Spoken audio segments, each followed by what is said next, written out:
Yes, good afternoon for everyone. This is Sharon Respo. Dito ulit tayo sa may Manila Zoo. Update na natin yung nangyayari pagtatanim ng kawayan dito at paglalagay ng murals. So, samahan nyo ako. Punta natin, bisitahin natin. Let's go! Alright mga kaibigan, balikan natin itong Gedli o gilid itong Manila Zoo mga kaibigan. At nakita nyo ngayon, kompleto na po at natamnan na po ito ng mga kawayan. Natapos na rin po itong paglalagay ng mga kawayan ho rito mismo sa may harap ng Manila Zoo. Papunta po agad ito ng kanto ng Quirino Avenue. But anyway, sa nakita nyo, simula ho rito hanggang dun sa may dulo, may kawayan na ho. Last time nakita nyo, naglalagay pala sila ng mga kawayan dito, nag-aayos ng mga halaman. Pero ngayon sa nakita nyo, maayos at maganda tingnan itong side ng Manila Zoo. Diba? Ang ganda. Lalo pa pag nag-green ulit ito, ang mga kawayan na ito. So ngayon, na nakita nyo, yun nga lang, nakita niya meron naman dito si tatay sa mga nakatambay rito. So ito lang nakakapangit talaga kung maraming ganito rito sa may mga daanan katulad nito. So again, update lang natin. Ayan, may mga halaman na po.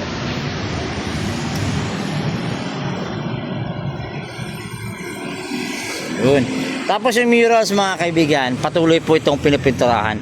At tamang-tama ang pagdating natin dito, may nagpipintura. So lapitan natin, tingnan natin kung ano po ang nangyayari dito sa may kahabaan ng Quirino Avenue. So again, nakita nyo ang ganda ng murals, malinis at mabulaklakin. No? Parang si Vice Mayor Chi Atienza lang mga kaibigan. Mabulaklakin. Ayan. So, mahaba-haba na to mahaba-haba itong pininturahan nila. Simula dito. Nung last time, putol lang to. Pero ngayon makikita natin actual ang pagpapintura itong murals dito mismo sa may kahabaan ng Quirino Avenue. So again, ayun mga kaibigan, from PRB, ayan, Manila Zoo. Naabutan din natin sila mga kaibigan. Naabutan din natin sila. Sa haba ng panahon, nahuli ko rin sila. Ayan mga kaibigan, sila po yung mga tumitira dito. Ayan, so ito ngayon, konti na lang pare konti na lang. Konti na lang. Ayan mga kaibigan, nagpakita ko sa inyo paano nila ginagawa ito. So nakangangalay nga lang doon, no? Medyo nakangangalay lang ito, medyo malaki, mataas. Hi po. Ma'am, ano pa masasabi ninyo dito ma'am sa wall na to? Maganda? Kasing ganda nyo ba ito? Oh. Thank you po, ingat po kayo. Ayan mga kaibigan. So ito, yung disenyo dito, parang si Vice Mayor Chi lang to mabulaklakin. Oo. So mga kaibigan, green na green yung Manila Zoo ngayon. At sinasabi ko nga last time, itong kawayan na yan, yung kawayan doon na nilagay doon sa may harap, na bagong lagay, dito po sa loob, meron na po yan matagal na. Ngayon pinadami ng ating mga taga PRB sa ating mga nagtatanim ng mga halaman. At yung iba doon nilagay na po dyan sa harap. Pag lumago pa yan, mas maganda pa lalo titingnan. But now ito, pinapakita ko na sa inyo na talagang ito pala, may first coating, second coating pa to pare, no? Yes, kailangan po ma-double natin ito para So bulaklakin po ang konsepto nito mga kaibigan. So sa harap natin, ito po yung tulip sa tinatawag. Ayan, so malapit na itong bumuka pare. Bubuka pa to pare sa drawing na to? Ayan yung mga hindi magbubuka, naka-layout na. Hindi pa nagbubuka. So, coming. Oo. So dun sa kabila kasi ano to gumamela ata yun Tapos yun sa kabila, rose yan. Okay. So may mga konsepto nga talaga. So again mga kaibigan, kanina Meron pa kami dito dito ng mga animal, mga lion, tiger. asa may dagdag pa to? Nalagyan pa namin ng mga butterfly, mga bird. Okay. Para malaman talaga Manila Zoo. Okay, mga kaibigan. So nga doon. So mga kaibigan, kung po makadaan kayo dito, talagang may enjoy nyo to. Paganda po ng murals dito. So mga kaibigan, nakita nyo ka dito sa harap na to, sa unang side na to, tulip pa lang ho yan. Pagdating dito mga kaibigan, bumubuka na siya. So pagdating sa dulo siguro, bukang-buka na yun mga kaibigan. Tama ba ako pare? Ayan. So again, ayan, panoorin natin nila paano na ito ginagawa. Hi po. Ma'am, lagi ka dumadaan dito? Paminsan-minsan lang? Depende sa modo?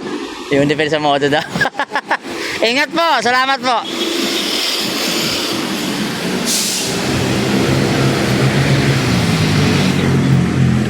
Di ba tingnan mga kaibigan, ang linis ng paligid, no? Ang sarap nakatingnan sa mata. Sobra. Di ba? So again mga kaibigan, makamadaanan natin ang Plaza Morga sa may Moriones. Makamadaanan din natin ulit kasi medyo matagal natin din bisita yon. So titingnan natin kung ano po yung sitwasyon doon. Kasi totoo lang, napabayaan yung morgue eh. Honestly, nakita ko noon talaga ang morga ay pinabayaan kasi may pinatayong building din doon, tsaka talagang nakita ko bumalik yung mga tambay doon eh sa Plaza Morga eh. Nandun pa nga yung 150 na bubulungan ka lang, kuya 150 lang.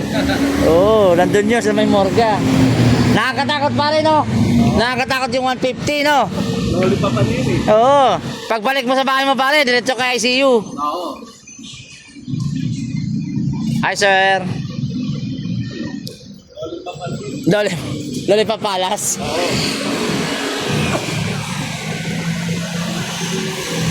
So again mga kaibigan, lalo pong gumanda dito po sa area ng Quirino. Sa totoo lang, dati kasi talagang marami talagang mga bystanders dito. At doon mismo sa may lumang ospital ng Maynila, marami talagang mga nag-standby dyan, mga homeless, mga snatcher before.